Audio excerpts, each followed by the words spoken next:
西汉王朝有一位将军，他一生2次力挽狂澜，一次他让汉文帝当场惊叹，真将军也；另一次他3个月平定七国之乱，拯救了汉室江山，他就是周亚夫。周亚夫是西汉时期著名的将军和军事家，带兵打仗自有一套办法。他的父亲是将侯周勃，父亲死后爵位本来是由他的哥哥继承，但是哥哥后来犯了杀人罪被斩首。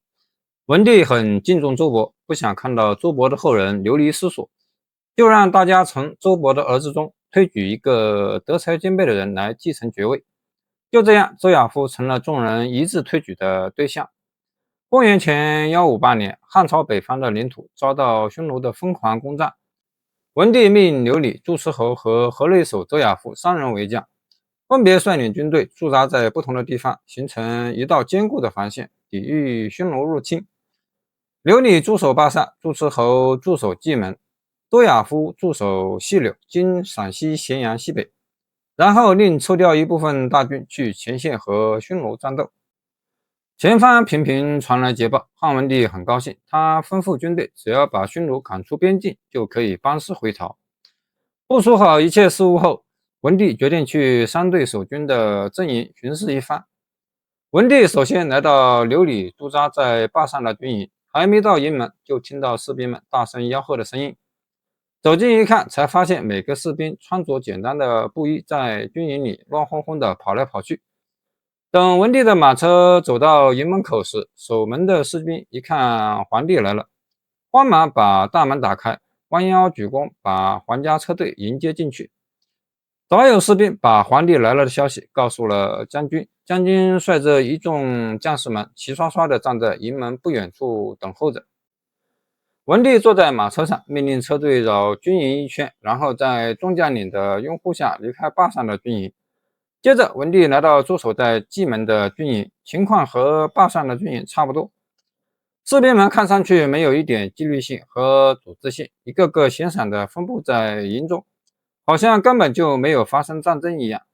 等到文帝来到周亚夫的军营里，首先就听到士兵在操练时发出的呐喊声，整齐又响亮。原来周亚夫自从驻守在细柳后，每天都督促士兵演练，从早到晚不间断。他把士兵分成几部分，相互进行战斗演习，赢了的一方有奖励，输了的一方要接受更严格的训练。周亚夫还立下军令，凡在军营里，每个人都要全副武装，盔甲必须穿在身上，刀剑更要不离手。不管有谁想进军营，一律要得到将军的认可，防止奸细混进来。任何车马在营中都要慢慢的行走，不能飞奔疾驰，以免伤到人，造成混乱。军营在周亚夫的管理下显得井井有条，每个人都有事情可做，而且分工明确。负责驾驭车队的人向周亚夫军营的守门士兵通报，说皇帝要来这儿巡视。士兵严肃地告诉车夫，没有周将军的命令，谁也不能进入军营。车夫很气恼，把事情和文帝说了之后，文帝觉得周亚夫的做法是对的，于是他亲自写了一封信函，让守门士兵带进去。过了一会儿，士兵回来说将军同意了，接着就把营门打开，并叮嘱车夫不能把马车驾得太快，因为将军下过命令，营军的车马只能慢慢的行进。文帝吩咐车夫照做，车夫紧紧地拉着缰绳，让马车慢腾腾地走在兵营中。文帝的车队来到将军的营帐前，周亚夫披盔戴甲，站在文帝的车前，说：军中有令，穿铠甲的将士可以步行跪拜礼，请允许我用军中的礼节向您致意。文帝听了很是感动，索性从车内走出来，扶着车身上的木栏杆，对着周亚夫说了一番激情慷慨的话，还向全军士兵表示感谢。说完，文帝走进车内，车队朝营门走去，仍旧是慢慢的走着。在回皇宫的路上，文帝禁不住内心的喜悦，和随行的大臣们说：你们一定以为周亚夫的行为会惹恼我，其实这才是真正的将军该有的气势。如果每位将军都像周亚夫一样，汉朝的军队必定更加坚不可摧。坝上和蓟门的军营看着真令人心寒，如果匈奴真的打过来，怎么能指望他们替国家征战呢？也许连将军都会被俘虏，周亚夫的军营我一点也不担心。大臣们听到文帝不但不责怪周亚夫，还说了很多称赞他的话，心里也松了一口气，对周亚夫的敬佩之情又深了一些。1个月后，匈奴被汉军全部赶回了荒漠，3支驻守军队也撤回长安。周亚夫一回来，文帝就任命他为中尉，主要负责京城的安全。文帝很器重他，临终前对太子刘启，也就是后来的汉景帝说：周亚夫是个难得的军事人才，应该多重用他。如果发生了危急的情况，务必要让周亚夫来掌管军权。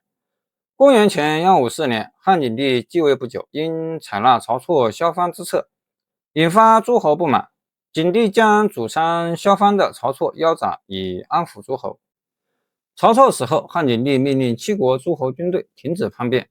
没想到吴王刘濞公开表示自己要做皇帝，根本不把汉景帝放在眼里。袁盎带着诏书去见刘濞，劝他退兵。刘濞自称为皇帝，对皇帝的诏书嗤之以鼻，还派一队士兵把袁盎软禁在军营中，准备把他杀掉。袁盎一看情况不对，就趁天黑偷偷溜了出去，马不停蹄地赶回长安，把吴王的话原原本本地告诉了汉景帝。景帝这才知道自己被吴王骗了。偏偏晁错已经被杀，罢黜诸臣，眼下最要紧的就是把叛军镇压下去。正在这时，和诸侯军队交锋的校尉邓公回到长安来汇报军情。景帝连忙问他战况如何。邓公说，吴王铁了心要造反，他已经准备几十年了，就算皇上不削他的封地，他也会造反。况且晁错已被腰斩，我想天下谋士怕是再也不敢开口了。景帝不解，邓公接着说，晁错本来担心诸侯王的势力日益膨胀，最终成为朝廷的威胁，这才建议削藩，实则加强了朝廷的皇权。然而他却被皇上处死，这样一来，谁还敢直言不讳呢？景帝羞愧万分，一时又想不出什么办法来应对。突然间，他想起汉文帝临终前的嘱托，于是把周亚夫找来，封他为太尉，镇压诸侯军。公元前154年，太尉周亚夫带领大军和吴楚两军交战，骊姬率军攻打赵军，栾布率军攻打齐军，大将军窦婴则带军驻扎在荥阳，密切注意齐军和赵军的行踪，如发现异常就立刻赶去增援。窦婴本来还想推辞，景帝以国家安危为由，强令他接受大将军一职。窦婴无可奈何，只好答应。周亚夫出兵后，了解到吴楚的军队正在攻打梁国，心里顿时有了对策。他和景帝说，现在吴楚两军正围攻梁国，如果正面和他们交锋，难免会有大的损失。楚军向来勇猛善战，个个凶狠异常，不如我们用梁国作为诱饵，趁他们全力战斗的时候，先把吴楚军队的粮草截下来，然后再和诸侯军交战。景帝觉得这个办法可行，就批准了。周亚夫带着军队来到巴山，路上遇到一个谋士。谋士建议周亚夫不要直接赶去梁国，而是从右边包抄过去，并说诸侯军一定会在半路设下埋伏。于是周亚夫取道南田，经过武关，来到洛阳，果然发现了埋伏在这儿的敌军。梁国都城睢阳此刻被诸侯军围了个水泄不通，正急着等待援军的到来。听到周亚夫率军出征之后，梁王立刻给他写信求助。周亚夫嘴上说着很快就来，其实他只是腾主力于参夷，远远地望着，并不行动。梁王急得团团转，又写了封信给周亚夫，还是没盼到援军。梁王无奈，写信向景帝求助。景帝吩咐周亚夫去攻打围困两国的诸侯军。周亚夫依旧没有动静，以一支轻装部队出淮泗口，淮河与泗水合流处，位于今浑泽湖内，截断吴楚军粮道，只命令将士把诸侯军的粮草抢了回来，还把他们的运粮军给俘虏了。手下的士兵看到周亚夫迟迟不发兵打仗，有些捉摸不透，还以为周亚夫是在帮助诸侯军，军心难免有些动摇。周亚夫也不解释，任凭士兵们胡乱猜测。吴王刘濞看到粮草被周亚夫截住后，心里也慌了神。士兵们没有粮食，怎么会有力气打仗呢？刘濞咬咬牙，决定先把周亚夫除掉。公元前154年2月，看到吴楚联军公粮已受到相当的损耗，周亚夫随即将主力推进至夏邑。刘濞趁着晚上天黑，派遣一队士兵偷偷潜入周亚夫的军营，制造混乱。当时周亚夫正躺在营帐里休息，忽然听到外面传来叫喊声和奔跑声。周亚夫知道这是敌军来刺探军情，他没有出去控制局面，任凭士兵们在营中东奔西跑，大呼小叫。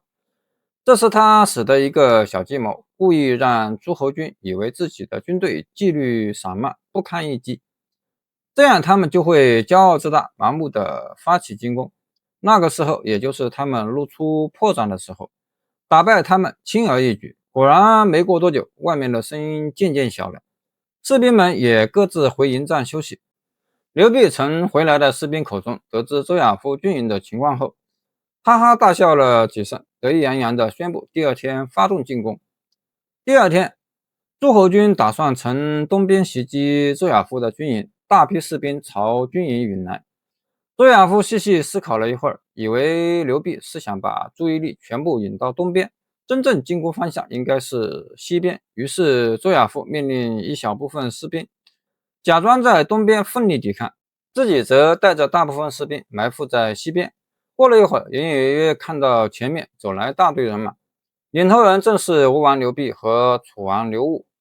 等吴楚两军走近后，周亚夫率领士兵突然间冲到他们面前，诸侯军措手不及，匆忙迎战。由于粮草都被周亚夫截住了，吴楚士兵好几天没有吃上一顿饱饭，现在又受了惊吓，根本没有力气打仗，一个个丢下兵器跑了。吴王见此情景，知道这回必定要败在周亚夫手里，他也不管楚王和其他士兵的安危，自己带着亲信一溜烟逃跑了。楚王这才知道刘濞是个贪生怕死的胆小鬼，他恨自己轻信了吴王的话，没脸向景帝认罪，只好拔剑自刎。再说吴王和随从逃回吴国后，一些忠义大臣和百姓恨死了他，就偷偷商量把吴王杀死。吴王不知道危险正在逼近自己，还以为可以东山再起，没等他反应过来，几个大臣就把他捆住了，直接摁在地上，一刀结果了性命。随后大臣们把吴王刘濞的脑袋献给了汉景帝。吴王和楚王一死，其他诸侯王纷纷缴械投降，汉景帝把他们统统判处死刑。至此，周亚夫在3个月的时间里平定了七国之乱，汉朝的江山保住了。周亚夫得到重赏，成为景帝最宠幸的臣子。5年之后，又被任命为丞相。景帝没有废除诸侯王的后代的爵位，但制定了许多约束他们的律令。诸侯王以后只能在自己的封地之内征收田地租税，对封地内的官吏升迁和政府事务没有权力干涉。这样一来，诸侯王的权力大大削弱，再也没有能力和朝廷抗衡。公元前141年，汉景帝驾崩，16岁的太子刘彻继位，他就是汉武帝。